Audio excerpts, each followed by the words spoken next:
In the story of the Bible, there are two realms: the earth, where we live, and the heavens, where God lives. And we've been talking about the spiritual beings, the Elohim, the divine council, angels and cherubim, the Satan and demons. And the last character we want to focus on is humanity.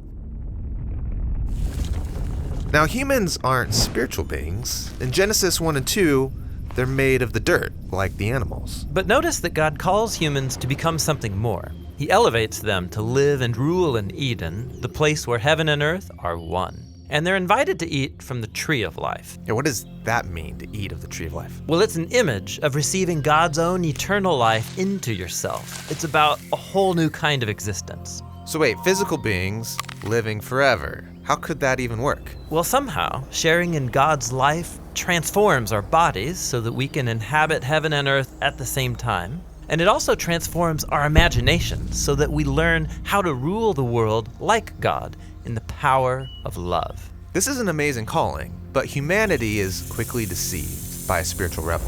Yes, he lies to the humans, saying that they can rule and get eternal life on their own terms. And God exiles all of them from the garden. They're cut off from the source of true life.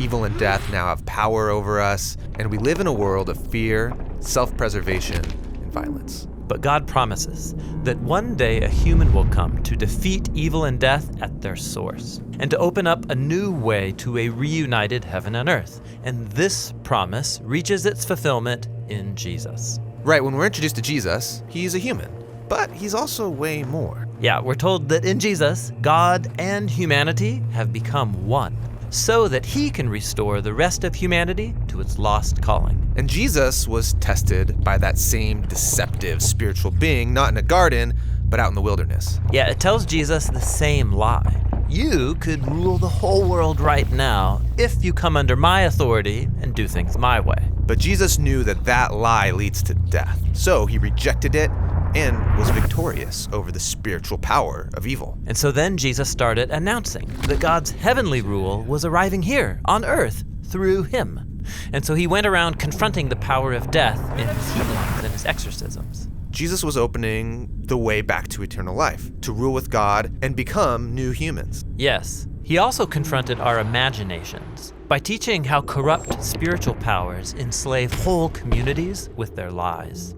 Lies like, my tribe is superior to your tribe. But Jesus said every human is an image of God. Or the lie that power comes through force. While Jesus taught that real power requires sacrifice and generosity. Or the lie that peace comes through violence. While he said that true peace comes through self-giving love. This is a new kind of humanity. Yeah, a humanity transformed by God's life and his love. And Jesus didn't just talk about these ideals, he lived them out. Yeah, exactly. He brought God's heavenly kingdom to Jerusalem to confront the powers. In fact, that's what got him arrested. Well, so maybe the way of Jesus can't win over evil. But from Jesus' point of view, his coming death was actually a battle. A battle? Yeah, not against humans, but against the real enemy, the spiritual powers that enslave us through their lies. Jesus gave his life and let evil do its worst.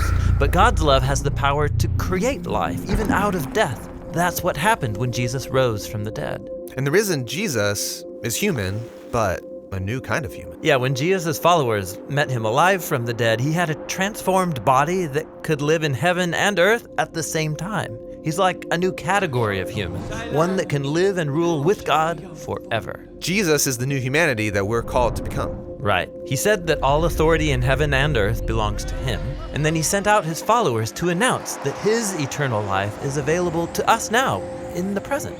We can experience eternal life now? Well, Jesus said that eternal life is knowing this God of love, so that our imaginations can be transformed as we're liberated to love God and to love our neighbor. And we trust that even if we die, God's love will transform our bodies and raise us up into the new creation. And that's how the story of the Bible ends. Yeah, the ending is a new beginning, with Jesus and the new humanity ruling in a united heaven and earth together.